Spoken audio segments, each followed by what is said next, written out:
श्री गणेशाय नमः। श्री जानकी वल्लभो विजयते।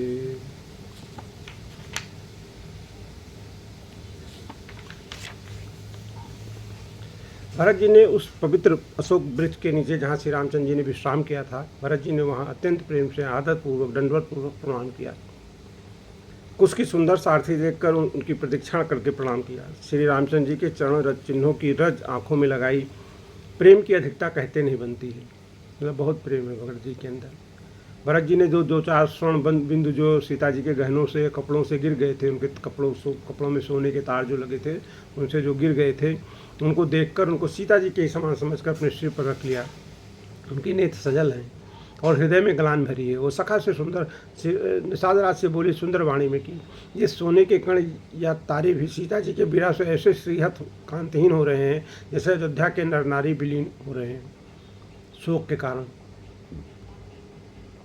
कह रहे हैं जिन सीता जी के पिता राजा जनक हैं, इस जगत में योग और भोग दोनों जिनकी मुट्ठी में है। राजा जनक को किसकी उपाधि दी जाए, वो राजा भी हैं और विदेह भी कहलाते हैं, मतलब भोग में रुचि नहीं है, योग पूर्वक भोग कर रहे हैं। योग और भोग दोनों उनकी मुट्ठी में है। सूर्यकल के सूर्य राजा दशरथ जी जिनके ससुर हैं, जिनको अमरावती के स्वामी इंद्र भी सिखाते हैं, इंद्र भी उनसे ईर्षा करते हैं, प्रशंसा करते हैं, ईर्षापूर्वक प्रशंसा करते हैं और वही ऐश्वर्य और भोग प्रताप चाहते हैं जो राजा दशरथ का है। और प्रभु रघुनाथ जी जिनके प्राणनाथ हैं, जो इतने बड़े हैं कि कोई भी बड़ा होता है तो रामचंद्र जी की दी हुई बड़ाई से ही बड़ा होता है। श्री रामचंद्र जी इतने बड़े हैं कि संसार में कोई दूसरा अगर बड़ा बनता है तो रामचंद्र जी की दी हुई बड़ाई से बनता है। बिना रामचंद्र जी की दी हुई बड़ाई से कोई बड़ा नहीं बन सकता है। प्राणनाथ रघुनाथ गोसाई जो बढ़ोत सो राम बड़ाई, राम की बड़ाई से ही कोई बड़ा बन जाता है। उन श्रेष्ठ पिता स्त्रियों में शिरोमणि सीता जी की कुश याद देखकर मेरा दिल दहल कर फट नहीं गया। हे शंकर, यह मेरा हृदय जो है वज्र से भी अधिक कठोर है। कहने मेरे छोटे भाई लक्ष्मण जी बहुत सुंदर और प्यार करने योग्य हैं। ऐसे भाई ना तो किसी के हुए हैं, ना हैं और ना होने को ही हैं। लालन जोग लखन लगलोने, भे न भाई असुहाय न होने। ऐसे भाई ना तो किसी को हुए हैं, ना हैं और ना होने को हैं। जो लक्ष्मण जी अवध के लोगों को प्यारे हैं, माता पिता के दुलारे हैं और श्री रामचंद्र जी के प्राण प्यारे हैं, जिनकी कोमल मूर्ति और सुकुमार स्वभाव है, जिनके शरीर में कभी गर्म हवा भी नहीं लगी है, वह वन में सब प्रकार की विपत्तियां सह रहे हैं।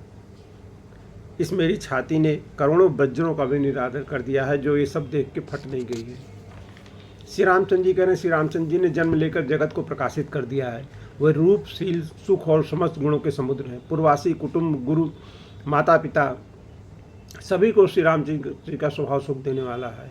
ये तो अपने हैं, जो बैरी हैं, जो शत्रु हैं श्री रामचंद्र जी के, वो भी बड़ाई करते हैं श्री रामचंद्र जी की। बोल चाल, मिलने के ढंग और विनय से वो सबके मन को हर लेते हैं। बैरू राम बड़ाई करहीं, बोलन मिलन विनय बना रही। सब अपने बोलने के ढंग से, मिलने के ढंग से, सब जो है अपनी विनय से लोगों के मन को हर लेते हैं। करोड़ों सरस्वती और अरबों शेष भी प्रभु श्री रामचंद्र जी के गुण समूहों की गिनती नहीं कर सकते हैं। जो सुख स्वरूप रघुवंश मणि श्री रामचंद्र जी मंगल और आनंद के भंडार हैं, वो पृथ्वी पर कुशा बिछाकर सोते हैं। विधाता की गत बड़ी ही बलवान है। श्री राम जी ने कानों से भी कभी दुख का नाम सुना है। राम सुना दुख कान न काऊ, कभी कान से भी दुख का नाम नहीं सुना है। जीवन तर जिगजुग राहु, मतलब जैसे संजीवनी बूटी की तरह, मतलब जीवन वृक्ष की तरह जो भगवान राजा दशरथ उनकी देखभाल करते थे। सब माताएं भी रात दिन उनकी सार संभाल करती थीं। जैसे पलक नेत्रों की करती है और सांप अपने मड़ियों की करते हैं, ऐसे ही रानियां माताएं उनकी श्री रामचंद्र जी की सार संभाल करती थीं। वही श्री रामचंद्र जी अब जंगलों में पैदल फिरते हैं और कंदमूल तथा फल फूल का भोजन करते हैं। अमंगल की मूल कैकेयी को धिक्कार है, जो अपने प्राण प्रीतम पति से भी प्रतिकूल हो गई। कह रहे मुझ पापों के समुद्र और भाग्य को धिक्कार है, जिसके कारण ये सब उत्पात हुए हैं। विधाता ने मुझे कुल का कलंक बनाकर पैदा किया और माता ने मुझे स्वामी का द्रोही बना दिया। यह सुनकर निषाद राज जी प्रेम पूर्वक समझाने लगे। कह रहे कि हे नाथ, आप व्यर्थ विषाद कर रहे हो। श्री रामचंद्र जी आपको प्यारे हैं और आप श्री रामचंद्र जी को प्यारे हैं। यही निचोड़ है, यही सिद्धांत है। दोष तो प्रतिकूल विधाता को है। राम तुम्हें प्रिय, तुम प्रिय राम है, यही निर्दोष दोष विधि राम है। विधाता की प्रतिकूल करनी बहुत ही कठोर है। जिसने श्री माता कैकेयी को बावली बना दिया। उस रात श्री रामचंद्र जी बार बार आदरपूर्वक आपकी बड़ी सराहना करते थे। तुलसीदास जी कहते हैं कि श्री रामचंद्र जी को आपके समान, तुलसीदास जी कह रहे हैं कि निषाद राज जी कह रहे हैं कि उस रात को मैंने देखा कि श्री रामचंद्र जी को आपके समान अतिशय प्रिय और कोई है ही नहीं है। और कह रहे हैं कि मैं ये बात मैं सौगंध खाकर कहता हूँ। कह रहे हैं आप मतलब धैर्य में हृदय में धारण करिए, जो परिणाम होगा सब मंगल होगा। श्री रामचंद्र जी अंतर्यामी और संकोच तथा कृपा के धाम, प्रेम और कृपा के धाम, ये विचार कर मन में दृढ़ता लाकर चलिए और विश्राम कीजिए। निषाद राज जी के वचन सुनकर हृदय में धीरज धरकर श्री रामचंद्र जी का स्मरण करते हुए भरत जी डेरे को चले। नगर के सारे स्त्री पुरुष ये समाचार पाकर बड़े आतुर हो गए और उस स्थान को देखने चले। वह स्थान की परिक्रमा करते हैं, प्रणाम करते हैं और कैकेयी को बहुत देश देते हैं। नेत्रों में जल भर भर कर प्रतिकूल विधाता को दूषण कहते हैं। कोई भरत जी के स्नेह की सराहना करते हैं और कोई कहते हैं कि राजा ने अपना प्रेम खूब निभाया। मतलब जैसे ही श्री रामचंद्र जी का विदा हुआ उन्होंने अपना प्राण त्याग दिया। सब अपनी निंदा करके निषाद राज जी की बड़ाई करते हैं कि भाई हम लोग तो कुछ नहीं कर रहे हैं, लेकिन निषाद राज जी ने श्री रामचंद्र जी का कैसी अगवानी की, कैसा उनका प्रेम है। उस समय के विमोह और विषाद को कौन कह सकता है। इस प्रकार सब लोग रात भर जागते रहे और सवेरे होते ही खेवा लगा मतलब सब लोग पार हो गए। सुंदर नाव पर चढ़ाकर गुरु जी को पार कराए और फिर सब नई नाव पर सब माताओं को चढ़ाकर पार कराया। 4 घड़ी में सब गंगा जी के पार उतर गए। तब भरत जी ने उतरकर सबको संभाला कि भाई साहब सब लोग आ गए। फिर प्रातःकाल की क्रियाओं को करके माता के चरणों की वंदना करके और गुरु जी को सिर नवाकर भरत जी ने निषाद गणों को आगे कर लिया रास्ता दिखाने के लिए कि आप लोग हमें रास्ता दिखाइए, और सेना चला दी अपनी। निषाद राज को आगे करके फिर पीछे माताओं की पालकियाँ चलाई। छोटे भाई शत्रुघ्न जी को बुला के उनके साथ कर दिया, माता जी लोगों के साथ छोटे भाई शत्रुघ्न जी को कर दिया। फिर ब्राह्मणों सहित गुरु जी ने गमन किया। फिर ब्राह्मणों सहित गुरु जी चले। तदंतर भरत जी ने गंगा माता को प्रणाम किया और लक्ष्मण जी सहित श्री रामचंद्र जी का स्मरण किया और भरत जी पैदल ही चले। पिछली बार तो तमसा से लेके गंगा जी तक तो आ गए थे रथ पे सवार होकर, क्योंकि माता कौशल्या ने कहा था कि आप रथ पे चलिए, नहीं तो सब लोग पैदल चलेंगे तो ठीक बात नहीं है। लेकिन अब की बार वो पैदल ही जा रहे हैं। तो सब सेवक बार बार कह रहे हैं कि हे नाथ आप घोड़े पर सवार हो लीजिए। तो भरत जी जवाब देते हैं कि राम उपयादहि पाए सिधाए, हम कहाँ रथ गज बाज बनाए। कि रामचंद्र जी इसी रास्ते से पैदल गए हैं और हमारे लिए रथ घोड़े और हाथी बनाए गए हैं। कह रहे हैं सिर भर जाऊं उचित असमोरा, मैं सिर बल के बल चल के जाऊं ये मेरे लिए उचित है। सबते सेवक धर्म कठोरा, सेवक का धर्म बहुत कठोर होता है। जिस रास्ते से स्वामी पैदल गए हैं उस रास्ते से मुझे सिर के बल जाना चाहिए। भरत की वाणी सुनकर सब सेवक लोगों को बड़ा दुग्लानी हो रही है कि भरत हम सेवक हैं, हमारा ऐसा भाव नहीं है जैसा भरत भैया सेवक हैं श्री रामचंद्र जी के, और उनका ऐसा भाव है। प्रेम में उमंग उमंग कर सीताराम सीताराम कहते हुए भरत जी ने तीसरे पहर प्रयाग में प्रवेश किया। उनके चरणों में छाले पड़ गए और वो छाले कैसे चमकते हैं, जैसे कमल की कली पर ओस की बूंदें चमकती हों। भरत जी आज पैदल चल कर आए हैं, ऐसा सुनकर समाचार सुनकर सारा समाज दुखी हो गया। जब भरत जी ने पता लगा लिया कि सब लोग स्नान कर चुके, तब त्रिवेणी पर जाकर उन्होंने प्रणाम किया। फिर दूर पर गंगा जी के संगम में गंगा जी के श्वेत और यमुना जी के श्याम जल में स्नान किया, ब्राह्मणों को दान दिया और उन्होंने हाथ जोड़कर कहा कि हे तीर्थराज, आप समस्त कामनाओं को पूर्ण करने वाले हैं। आपका प्रभाव वेदों में प्रसिद्ध है और संसार में प्रकट है। कह रहे मैं अपना धर्म त्याग कर आपसे भीख मांगता हूँ। आर्त मनुष्य कौन सा कुकर्म नहीं करता है। ऐसा हृदय में जानकर सुजान उत्तम दानी जगत में मांगने वाले की वाणी को सफल किया करते हैं। मुझे न अर्थ की इच्छा है, न धर्म की, न काम की, और न ही मैं मोक्ष चाहता हूँ। मैं जन्म जन्म में मेरा श्री रामचंद्र जी के चरणों में प्रेम है, बस यही वरदान मांगता हूँ। कह रहे हैं कि मैं अपना धर्म छोड़कर जो है, क्योंकि मैं क्षत्रिय हूँ, मुझे किसी से मांगना नहीं चाहिए, लेकिन मैं वो छोड़कर जो है आपसे ये भीख मांगता हूँ। आर्त हूँ, आर्त उसको कहते हैं जो मतलब कुछ पाने के लिए बहुत व्याकुल हो। कहते हैं आर्त जो है वो क्या क्या कुकर्म नहीं करता। मैं अपना धर्म छोड़कर आपसे भीख मांग रहा हूँ, क्या क्या कुकर्म नहीं कर रहा हूँ।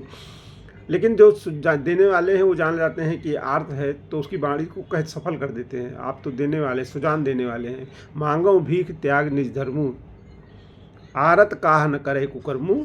अस जिय जान सुजान सुदानी, सफल करें जग जाचक बानी। अरथ न धर्म न काम रुचि।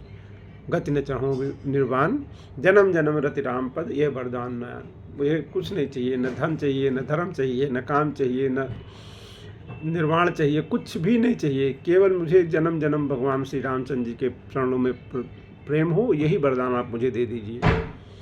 जानो राम कुटिल कर मोही, लोग कहें गुरु साहिब द्रोही। स्वयं रामचंद्र जी भले ही मुझे कुटिल समझें और लोग मुझे गुरुद्रोही था स्वामी द्रोही भले ही कहें, पर सीताराम जी के चरणों में मेरा प्रेम आपकी कृपा से दिन दिन बढ़ता रहे। सीताराम चरण रति मोरे, अनुदिन बढ़ो अनुग्रह तोरे। श्री रामचंद्र जी मुझे समझें कि हाँ ये कुटिल है और लोग कहें कि हाँ ये गुरुद्रोही है, स्वामी द्रोही है, लेकिन सीताराम जी के चरणों में मेरा प्रेम रोज व रोज बढ़ता ही जाए। मेघ चाहे जन्म भर चातक की सुधि भुला दे, और जल मांगने पर वो चाहे वज्र और पत्थर ही गिराए, पर चातक की रटन घटने से तो उसकी बात ही घट जाएगी। चातक जो है हमेशा चाहता है कि हमें वही स्वाति नक्षत्र का जो है जल मिले, भले उस जल की जगह पे वज्र पत्थर गिरा दे कर जाए, लेकिन वो चातक तो यही चाहता है। उसकी तो प्रेम बढ़ने में ही सब प्रकार की भलाई है। जैसे तपाने से सोने पर आप चमक आ जाती है, वैसे ही प्रीतम के चरणों में प्रेम का निभव निभाने से प्रेमी सेवक का गौरव बढ़ जाता है। कनकई बांध जैसे सोने को गलाने पे उसमें चमक आ जाती है, ऐसे ही प्रीतम के चरणों में प्रेम का नियम है, तो निभाने से जो प्रेमी सेवक है उसका गौरव बढ़ जाता है। कनकई बांध चढ़े जिमदाहे, तिम प्रियतम पद प्रेम निभाहे। भरत वचन सुनमाज त्रिवेणी, भय मृदबान समंगल देनी। त्रिवेणी में जो है आकाशवाणी हुई, तात भरत तुम सब विसाधु, रामचरण अनुराग अगाधु। बादि गलान करो मनमाही, तुम सम राम को प्रिय नाही। सभी कह रहे हैं कि तुम्हारे समान श्री रामचंद्र जी को कोई प्रिय ही नहीं है, तुम गलानी मत करो, तुम सब प्रकार से साधु हो। श्री रामचंद्र जी के चरणों में तुम्हारा अथाह प्रेम है, तुम व्यर्थ में गलानी कर रहे हो। त्रिवेणी जी के वचन सुनकर भरत जी का शरीर पुलकित हो गया, हृदय में हर्ष छा गया। भरत जी धन्य है कहकर देवता हर्षित होकर फूल बरसाने लगे। तीर्थराज में प्रयाग में रहने वाले जो वानप्रस्थ हैं, ब्रह्मचारी हैं, गृहस्थ हैं, उदासीन लोग हैं, सब बहुत ही आनंदित हैं और 10 मास मिलकर आपस में कहते हैं कि भरत जी का प्रेम और शील पवित्र और सच्चा है। श्री रामचंद्र जी के सुंदर गुण समूहों को सुनते हुए वह मुनिश्रेष्ठ भरद्वाज जी के पास आए। भरत जी मुनि ने भरत जी को दंडवत प्रणाम कर देखा तो उन्हें अपना मूर्तिमान सौभाग्य समझा कि मेरा सौभाग्य ही जो है मूर्तिमान होकर आया, जो भरत जी दंडवत प्रणाम कर रहे हैं। देखा उन्होंने दौड़कर भरत जी को हृदय से लगा लिया और आशीर्वाद देकर कृतार्थ किया। मुनि ने उन्हें आसन दिया। वह सिर निभाकर ऐसे बैठे हैं मानो भागकर संकोच के घर में घुस जाना चाहते हैं। भरत जी सिर निभा के बैठे हैं और ऐसे करें जैसे मतलब जल्दी से भाग के कहीं चले जाएं, संकोच के घर में। भरत जी को संकोच हो रहा है कि अभी मुनि जी पूछेंगे तो मैं क्या कहूँगा। उनके में बड़ा संकोच है कि मुनि कुछ पूछेंगे तो मैं क्या उत्तर दूंगा। मुनि पूछा कछ यह बड़ा सोचूं, बोले ऋषि लक्ष्य थोड़ी संकोचू। लेकिन भरत जी के सील और संकोच को देखकर ऋषि ने कुछ पूछा नहीं। वो कह रहे भरत जी सुनो, हम सब खबर पा चुके हैं, विधाता के कर्तव्य पर कुछ बस नहीं चलता। मुनि ने उनका संकोच देखकर कहा कि पूछा नहीं कुछ, कहा मुझे सब पता है, सब खबर मैं पा चुका हूँ, विधाता का कर्तव्य पर कुछ किसी का बस नहीं चलता। माता की करतूत को समझकर आप हृदय में ग्लानि मत करो। और हे तात कैकेयी का कोई देश नहीं है, उसकी बुद्धि तो सरस्वती जी बिगाड़ गई थी। ये कहते भी कोई भला न कहेगा, क्योंकि लोक और बोध दोनों ही विद्वानों को मान्य हैं। किंतु हे तात तुम्हारा निर्मल है गाकर तो लोक और वेद दोनों ही बड़ाई पावेंगे। यह कहत भल कहे न को, लोक वेद बुध सम्मत दो। तात तुम्हारे विमल जस गाई, पाए हैं लोक वेद बुराई। तुम्हारा जस गाकर तो लोक और वेद दोनों बड़ाई पाते हैं। यह लोक और वेद दोनों को मान्य है और सभी कहते हैं कि पिता जिसको राज दे वही पाता है। राजा सत्यवर्ती थे, तुमको बुलाकर राज देते तो सुख मिलता, धर्म रहता और बड़ाई होती। सारे अनर्थ की जड़ तो श्री रामचंद्र जी का वनगमन है। मतलब राजा तुमको बुला के अगर राज्य दे देते तो उसमें कोई बात नहीं थी, कोई मतलब सब लोग सुखी होते, धर्म भी रहता कि राजा जिसको राज्य देते हैं वही पाता है और बड़ाई भी होती। लेकिन ये जो श्री रामचंद्र जी का वनगमन हो गया, ये जो है सब अनर्थ की जड़ है, जिसे सुनकर समस्त संसार को पीड़ा हो रही है। ये श्री रामचंद्र जी का वनगमन भी कहने भावी वश हुआ है। बेसमझ रानी तो भावी वश कुचाल करके अंत में पछता रही हैं। ये भावी वश श्री रामचंद्र जी का वनगमन हुआ है और रानी भी पछता रही हैं कि उन्होंने जो भावी वश से काम कर दिया। उसमें तुम्हारा तनिक सा भी कोई अपराध कहे तो वो अधम, अज्ञानी और असाधु है। सब लोग यही कहते हैं कि तुम्हारी सम्मत, तुम्हारा कुछ भी उसमें कोई कहे तुम्हारा अपराध है तो वो अधम है, अज्ञानी है, साधु है, उसको सुख नहीं मिलेगा। करते हो राज न तुम्हें न दोषु रामय हो सुनत संतोषु। भरद्वाज भी कह रहे हैं कि अगर तुम राज्य करते तो भी दोष ना होता। और ये सुनकर श्री रामचंद्र जी को बहुत ही संतोष होता है। हे भरत, अब तो तुमने बहुत ही अच्छा किया है, यही मत तुम्हारे लिए उचित था। श्री रामचंद्र जी के चरणों में प्रेम होना ही संसार में समस्त सुंदर मंगलों का मूल है। सकल सुमंगल मूल जग रघुबर चरण सन्यो। रघुबर जी के, श्री रामचंद्र जी के चरणों में अगर प्रेम है तो ये जो है समस्त संसार में समस्त सुंदर मंगलों का मूल है। सो वो प्रेम तो तुम्हारा धन, जीवन और प्राण ही है। श्री रामचंद्र जी के चरणों में प्रेम ही तो तुम्हारा धन है, जीवन है और प्राण है। तुम्हारे समान कोई दूसरा बड़भागी नहीं है। हे तात, तुम्हारे लिए आश्चर्य की बात नहीं है, क्योंकि तुम श्री दशरथ जी के पुत्र हो, श्री रामचंद्र जी के प्यारे भाई हो। हे भरत सुनो, श्री रामचंद्र जी के में तुम्हारे समान प्रेम पात दूसरा कोई है ही नहीं है। लक्ष्मण जी, श्री राम जी और सीता जी तीनों को सारी रात उस दिन अत्यंत प्रेम के साथ तुम्हारी सराहना करते हुए थी। जिस रात भगवान यहाँ रुके थे तो पूरी सारी रात तीनों लोग तुम्हारे प्रेम की ही सराहना कर रहे थे। लखन राम सीते ही प्रीति निस सब तुम्हें सराहत बीती। पूरी रात जो है तुम्हें सराहना करते ही उनकी बीती है। प्रयागराज में जब वो स्नान कर रहे थे उस समय मैंने उनका ये मर्म जाना। वो तुम्हारे प्रेम में मग्न हो रहे थे। तुम पर श्री रामचंद्र जी का ऐसा अगाध स्नेह है जैसा मूर्ख व्यक्ति का अपने सांसारिक जीवन में सुखमय जीवन पर होता है। तुम्हारे में श्री रामचंद्र जी का ऐसा अगाध स्नेह है, ऐसा प्रेम है जैसा मूर्ख व्यक्ति का अपने सुखमय जीवन में होता है, जो खत्म हो जाने वाला है। इस श्री रामचंद्र जी की बहुत बड़ाई नहीं है कि उनका तुम्हारे अंदर अगाध प्रेम है, क्योंकि श्री राम जी तो शरणागत के कुटुंब भर को पालने वाले हैं। जो उनकी शरण में रहता है उसके कुटुंब भर को पालने वाले श्रीनाथ जी हैं, तो ये उनकी कोई बड़ाई नहीं है, तो उनका स्वभाव है। हे भरत, मेरा ये मत है, तुम तो मानो शरीरधारी श्री रामचंद्र जी के प्रेम ही हो। तुम श्री रामचंद्र जी के प्रेम के मूर्तिमान स्वरूप हो। हे भरत, तुम्हारे लिए यह कलंक है, पर हम सबके लिए तो उपदेश है।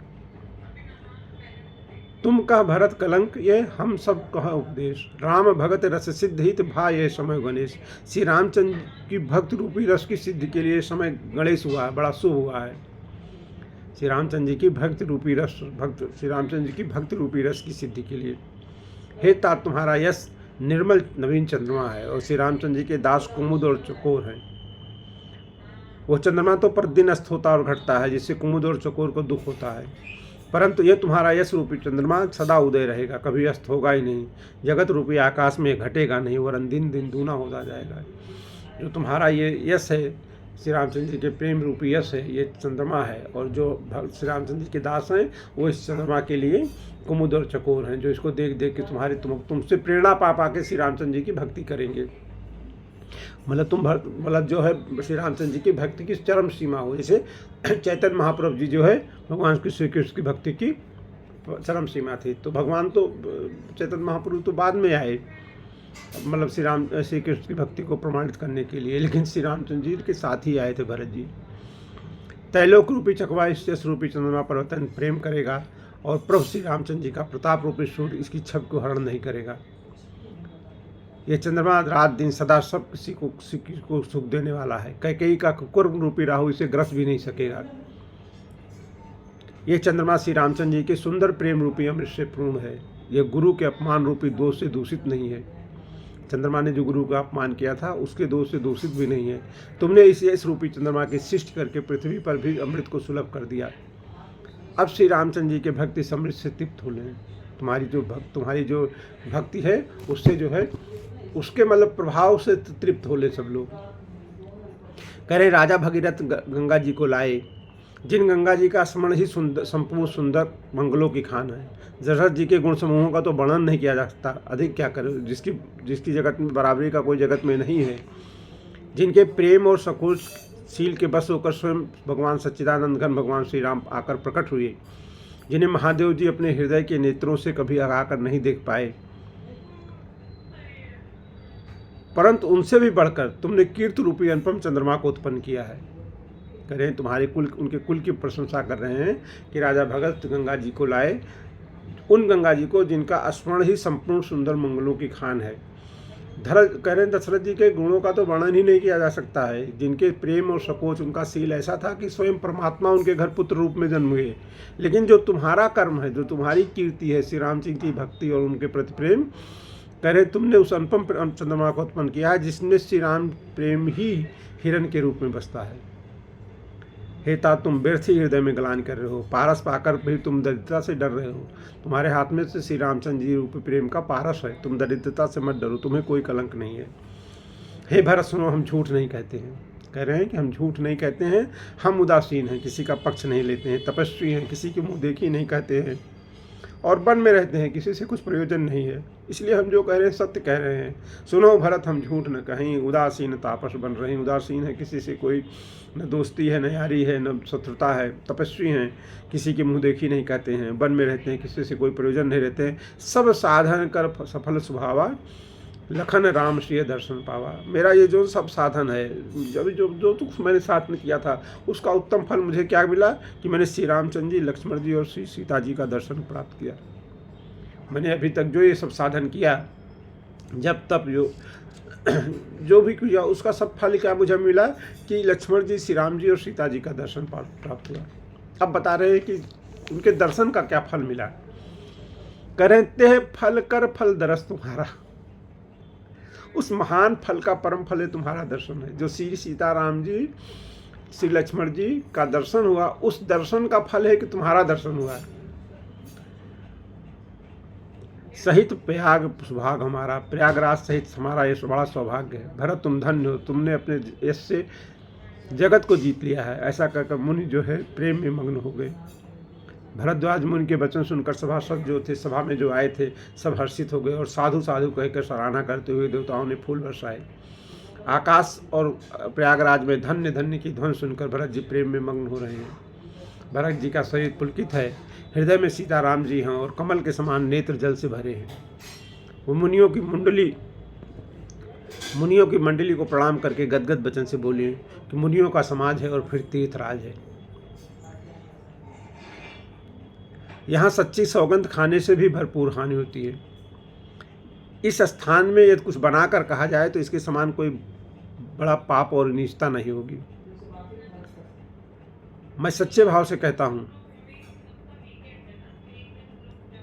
आप सर्वज्ञ हैं और श्री राम रघुनाथ जी हृदय के भीतर की जानने वाले हैं। मैं कुछ भी असत्य नहीं कहूँगा तो आपसे और उनसे छिपा नहीं रह सकता। मुझे माता कैकेयी के करने का कुछ भी सोच नहीं है। भरत जी कह रहे हैं कि ये जो है तीर्थराज प्रयाग है, कह रहे हैं यहाँ सच्ची सौगंध भी कोई खाएगा तो उसकी हानि होगी। लोग गंगा माता की सौगंध खाते रहते हैं, कह रहे हैं कोई सच्ची सौगंध खाएगा तो उसकी हानि होगी। और यहाँ तो अगर कुछ बात बना के कही जाएगी तो उसके समान बड़ा पाप और नीचता तो कोई है ही नहीं है। लेकिन मैं सच्चे भाव से कहता हूँ, आप सर्वज्ञ हैं, मैं कुछ झूठ कहूँगा तो आप उसको जान जाएंगे। श्री रघुनाथ जी के हृदय की भीतरी जानने वाले हैं आप, भगवान के मन के भीतर की बात जानने वाले हैं। मुझे माता कैकेयी की करने का कुछ भी सोच नहीं है, और ना मेरे मन में इसी बात का दुख है कि जगत मुझे नीच समझेगा। मुझे इस बात का कोई दुख नहीं कि जगत मुझको नीचा समझेगा। नहीं डर है कि मेरा परलोक बिगड़ जाएगा, मुझे ये भी डर नहीं कि मेरा परलोक बिगड़ जाएगा। और ना पिताजी के मरने का ही मुझे शोक है, मुझे पिताजी के मरने का भी कोई शोक नहीं है, क्योंकि उनका सुंदर पुण्य और सुयश विश्व भर में सुशोभित है। उन्होंने श्री राम लक्ष्मण सरीखे पुत्र पाए हैं।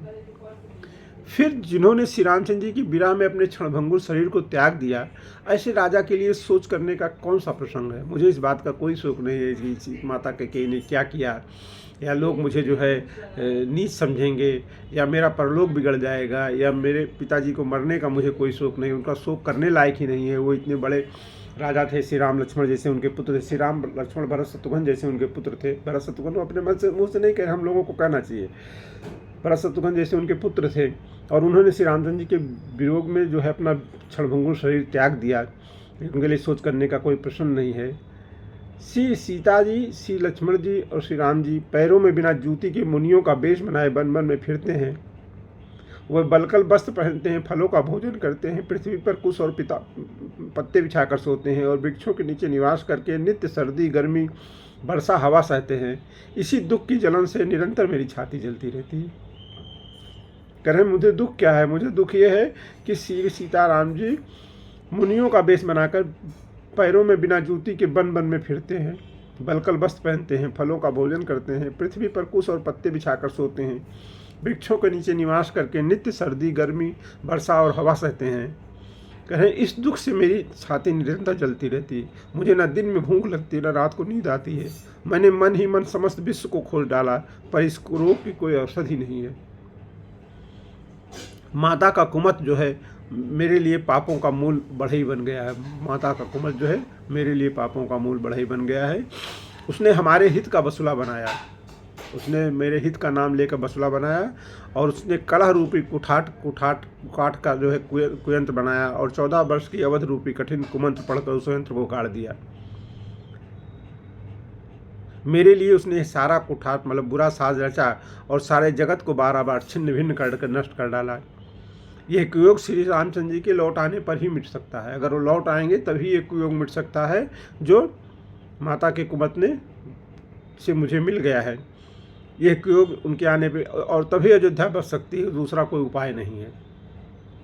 श्री भरत जी के वचन सुनकर मुनि ने सुख पाया है, और सभी ने उनकी बहुत प्रकार से बड़ाई की। हे तात अधिक सोच मत करो, श्री रामचंद्र जी के चरणों का दर्शन करते ही सारा दुख मिट जाएगा। कह रहे हैं श्री रामचंद्र, ज़्यादा सोच मत करो, श्री रामचंद्र जी के चरणों का दर्शन करते ही सब सारा दुख मिट जाएगा। तात करहु जन सोच विसेखी, सब दुख मिटे राम पग देखी, सब दुख मिटे राम पग देखी। जैसे ही रामचंद्र जी के चरण कमलों का दर्शन होगा सारा दुख मिट जाएगा। इस प्रकार मुनि श्रेष्ठ भरद्वाज जी ने उनका समाधान करके कहा कि अब आप लोग हमारे प्रेम प्रिय अतिथि बनिए, अब आप लोग हमारे प्रेम प्रिय अतिथि बनिए, और कृपा करके कंद मूल फल जो कुछ हम दें स्वीकार कीजिए। अब इसके आगे कथा हम लोग कल करेंगे।